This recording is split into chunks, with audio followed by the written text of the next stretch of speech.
Studies have shown that being a part of a group where everyone is jointly attending to the same thing influences how much you enjoy the activity. It's a universal human reaction. Satisfaction comes from sharing the moment with others.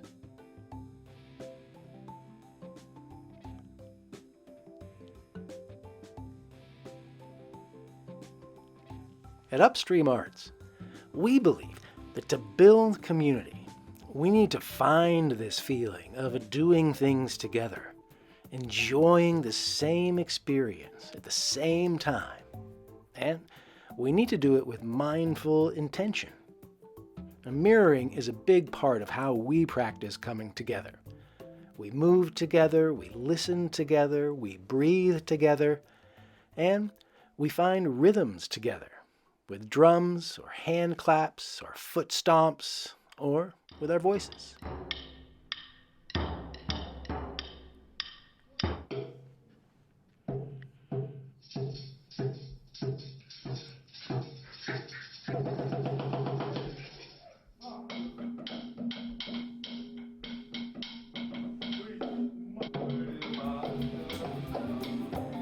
Finding a common rhythm together.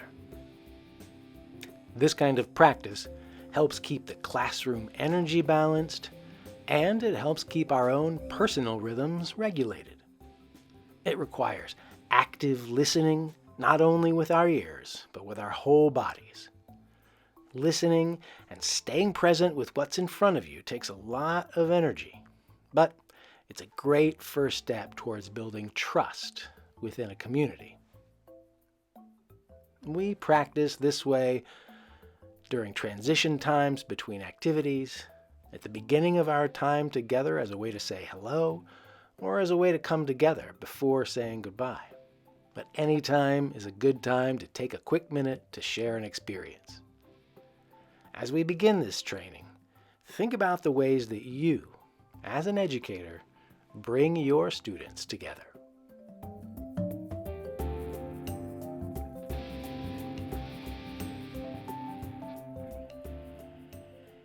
My name is Julie Guidry. I'm one of the co-founders and the executive director of Upstream Arts.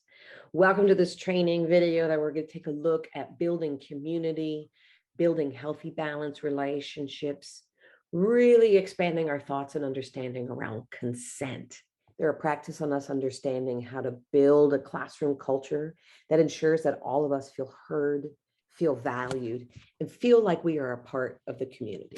What we're excited about when we talk about building community through the cultivation of healthy, balanced relationships is recognizing that when we do this, everybody feels valued. When we build healthy, balanced relationships, everybody feels like they have agency, like they have control of their lives, like they are in charge of their own learning. And when we think about building community through that cultivation of healthy, balanced relationships, we recognize that boundaries are really understood and they are honored. So how within our classroom spaces do we think about instilling a sense of curiosity? How are we looking at finding that balance in the classroom, really when it comes to energy, when it comes to our relationships, and when it comes to the dynamic that we have amongst one another? As actors, we often talk about that dynamic range that we have between two people.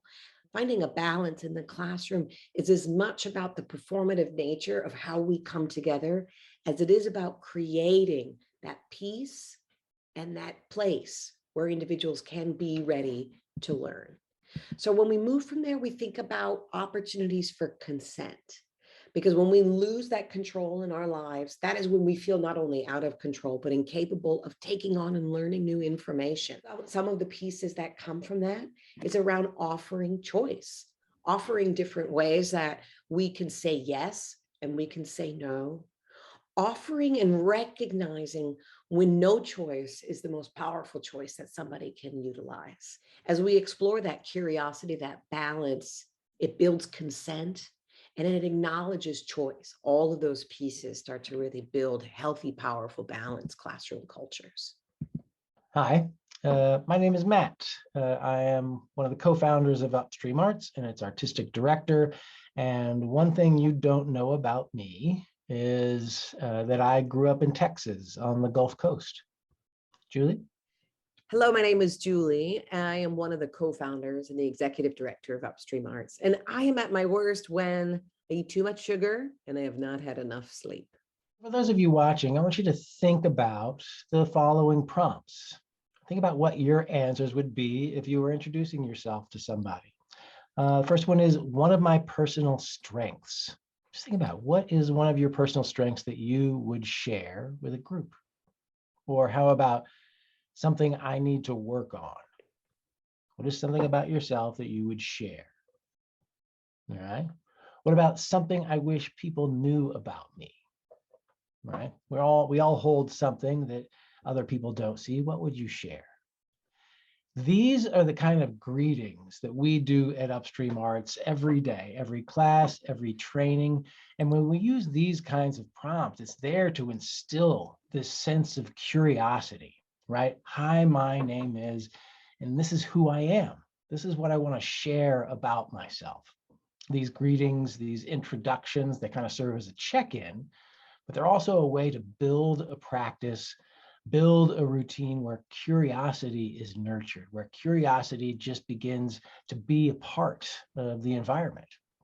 When you're invited to share something about yourself in this way, you begin to feel noticed, right? You begin to feel like people are listening, like people really value what you bring into the space and they want to know. And all of this builds trust that is so vital when we are thinking about building community and building healthy relationships. This kind of practice, this kind of nurturing curiosity and trust is foundational also to consent, because we begin to understand that our boundaries, our choices, our opinions, our ideas will be honored in this space. We really can't underestimate how these small invitations of, hey, I'm interested in you and I want to know who you are. These small invitations build on each other over time, and they really strengthen our relationships.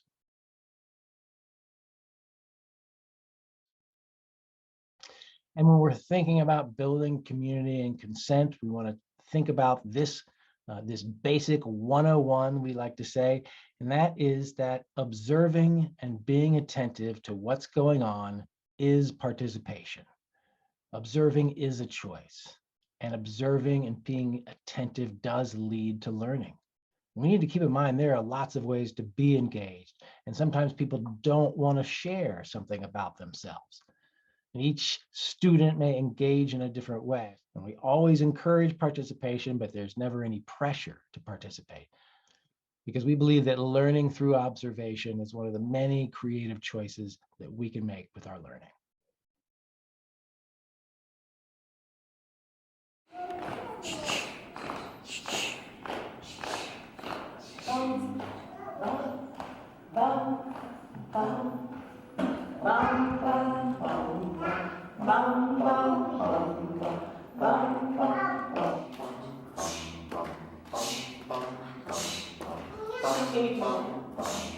We're gonna go the fast.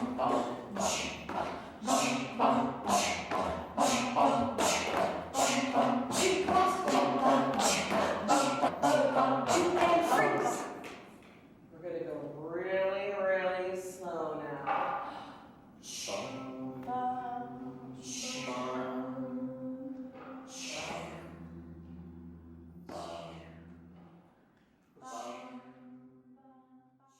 At the beginning, from our youngest learners, we're always working to build not only balance in that space, but create that community rhythm, because we're always trying to tap into that energy that's within the room and really thinking about what is that community heartbeat.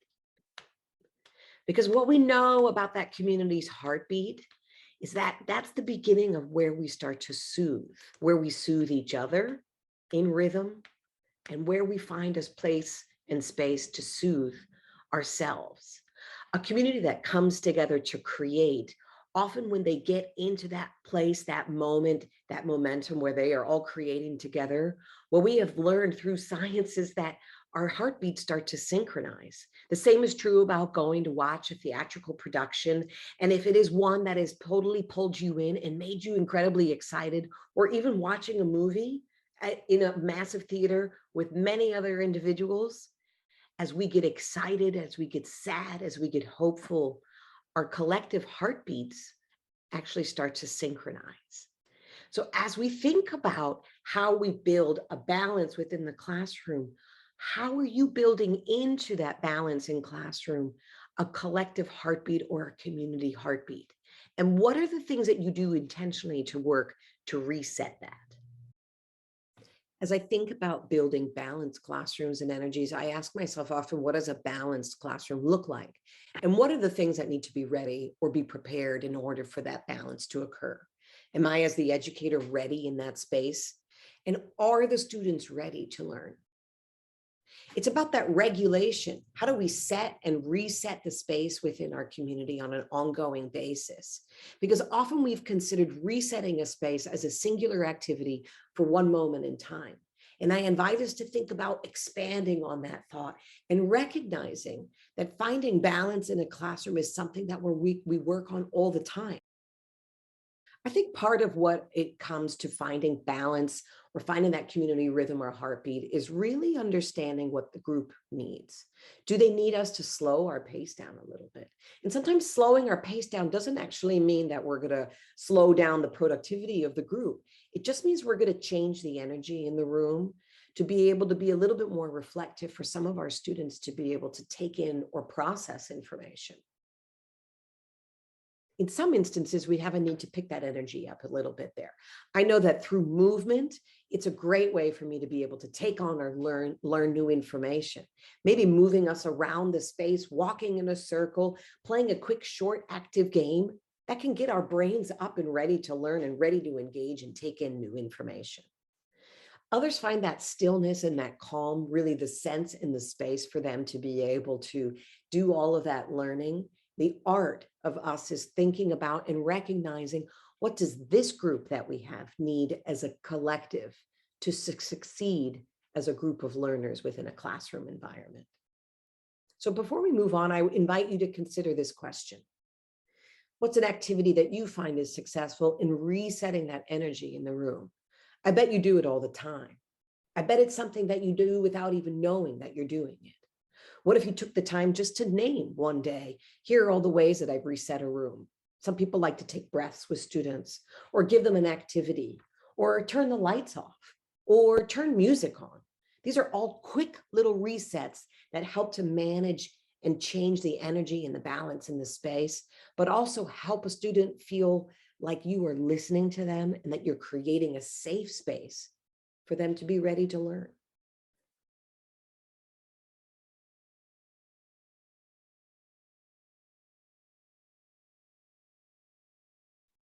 When we talk about or consider practicing of consent, this means having this opportunity to set your own boundaries and the opportunity to navigate the boundaries of others.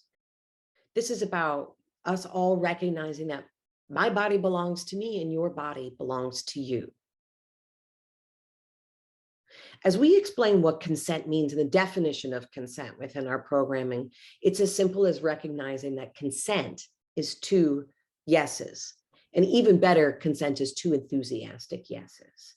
Sometimes our students offer information to us about what their boundaries are. Have you ever noticed when you sat next to a student, if they scooch over a little bit? Have you ever talked to them about what that bubble is? Have you ever invited students to recognize the bubble of somebody else's and recognize and acknowledge how important it is to respect those boundaries? Those are all best practices of consent that I bet you're doing on a regular basis. The practice of developing consent within a classroom space ensures that we are listening to all of the different ways that people are showing, sharing, or saying their yeses to us and their nos.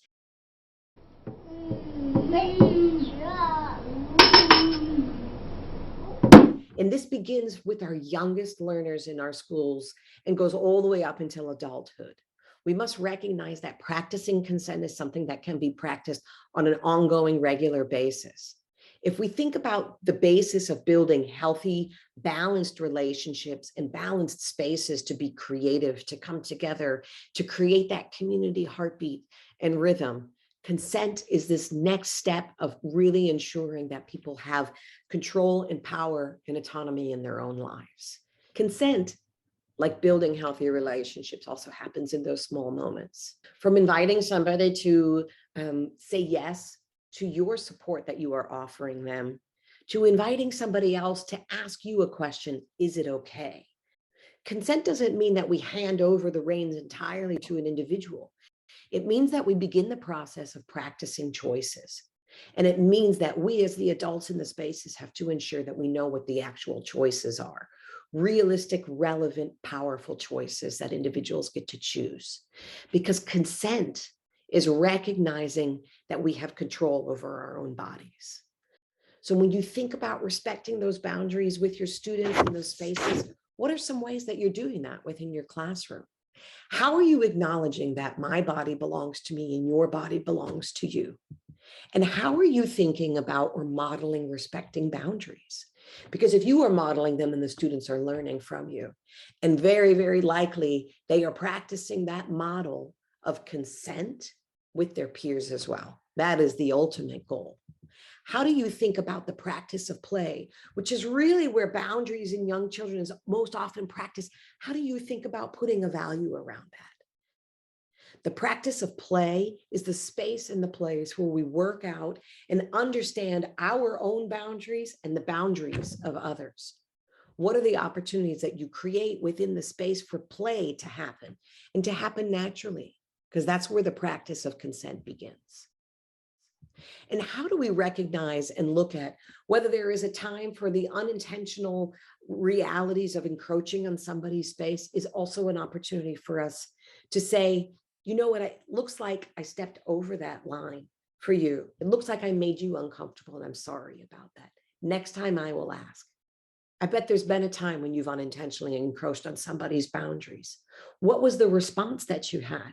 And how did you invite it as that opportunity for what it is? A real learning moment for us to recognize that consent to yeses is something that not only has to be practiced, it is something that can change depending on the day, depending on the individual. That's why it is something that must be ongoing. Because what I felt like I wanted to do yesterday might be very different than today. And recognizing that we all have that right to change our mind is also embedded very deeply into the best practice of learning, thinking, and teaching consent. Practicing consent is always asking before you're touching or even moving somebody, right? Lifting up, maybe pushing a wheelchair, maybe pulling somebody out of one space to the other. Always asking before we're touching and letting them know what it is that we're doing, which is the second point. How do you let somebody know what you're doing while you're doing it? I'm going to go ahead and move you right now because I see that you can be upset, but we're going to get you from one space where it can be safer for you to feel the way that you are feeling. For some of the students that we work with, creating an opportunity for them to be able to be moving with us is generally and sometimes can be really motivated if we are able to lay our hand underneath our students and invite that movement that they can feel from us. Does it change when we put our hand on top and pull? It does change. How do we think about our balance of power over somebody? And how do we invite the students how they can have their own choice, their own opportunity for being able to move through a space or respond to some kind of movement or direction that we have on top of or supportive underneath. All right, our final strategy for this training session is about offering choice. Because if we want to create an environment that honors all the ways that students can show up in our classrooms to learn, then we must offer choice. We must offer options for all the ways that students can participate. Because here are the things that we know about choice. When there is choice, you feel like you have more agency in what is happening, because you do. You have more self-determination. You have a way to direct what is going on. Through the practice of making choices, we can strengthen the skill of adaptation. And when we can adapt, we can become more resilient. When we have those choices, when we practice, we can more easily recognize what options are out there. Choice decreases anxiety. When we know what's going on, when we have a say in what's going on, we can relax a little bit. And choice affords space for creativity. Choice allows us to open up the possibilities for what is in front of us. To ensure that we are offering our students relevant choices, we must find authentic connections that move beyond verbal language.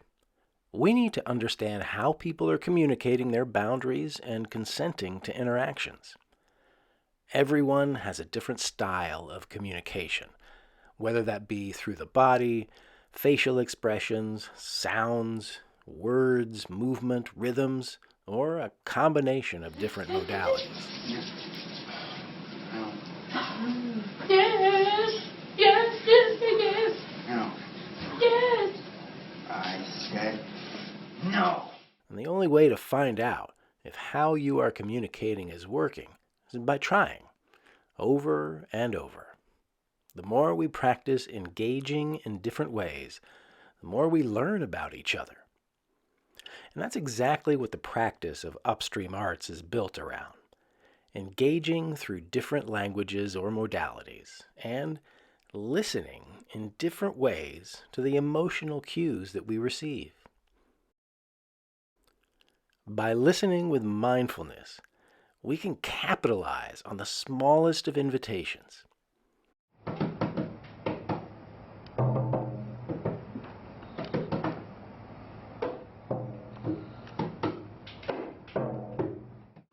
Sometimes it's the small movements where communication is happening. Maybe it's a shift in the body posture, or a movement in the fingers, and sometimes it just happens in the eyes. But it all goes back to curiosity. How do we practice that curiosity with every interaction we have? How do we find ways to let our students surprise us? If we practice in this way, consistently, over time, we build a greater understanding of a student's individual strengths and challenges and are better able to connect and offer choices.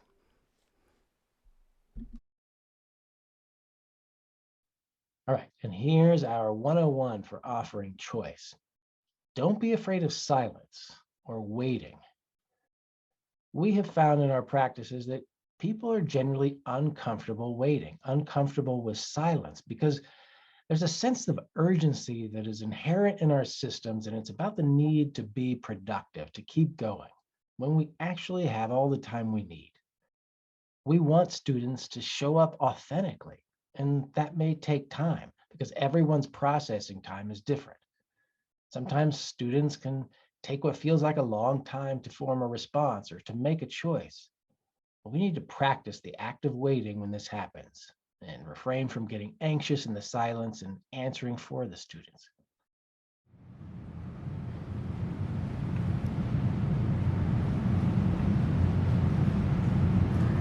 Can I be the person that something wrong? So do you want to try that roll? Yeah. So all right, so Isaiah's going to try on the other part, having kind of a bad day. Let's see if we can get one more out. That's our 101. Don't be afraid of that silence. Here's a question we want you to think about. How do you provide choice for students to share what they know? How do you embed in your curriculum different ways to share the learning, to participate in the learning, and to show what they understand?